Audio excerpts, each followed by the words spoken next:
In an unprecedented move that no one saw coming, the Japanese government has shifted away from the United States as the country is being forced to resist Trump's efforts to form a trade bloc against China. Japan intends to push back against any U.S. effort to bring it into an economic bloc aligned against China because of the importance of Tokyo's trade ties with Beijing. Japan doesn't want to get caught up in any U.S. effort to maximize trade pressure on China by curbing its own economic interaction with Beijing, which is Tokyo's biggest trading partner and an important source of goods and raw materials. Although the US hasn't made any specific requests to Japan regarding China, Tokyo would prioritize its own interest if that occurs. Japan has conveyed to China on multiple occasions that it doesn't fully align with the US on chip-related exports and semiconductor restrictions. And this is big news because Japan has made a 180-degree pivot and is now effectively defending China from the United States. There's no overstating how transformational this is because Japan has always aligned itself with the United States. I mean, let's not forget, Japan is home to over 120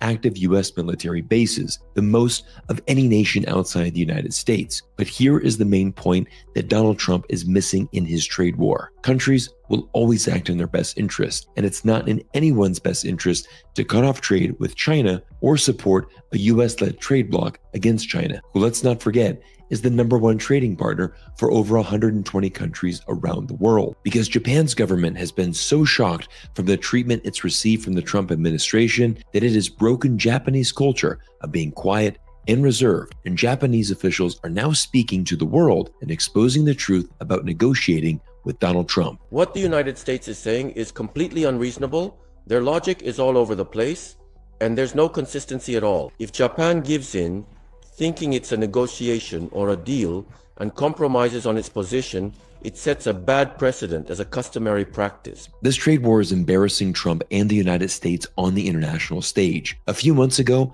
it would have been inconceivable to think Japan would ever compare the US government to an extortionist. But this Japanese government official is spot on in his reasoning. If you give money to someone extorting you, they'll just come back to extort you again. And this is why Japan is so vocal in speaking out against Trump's trade negotiations.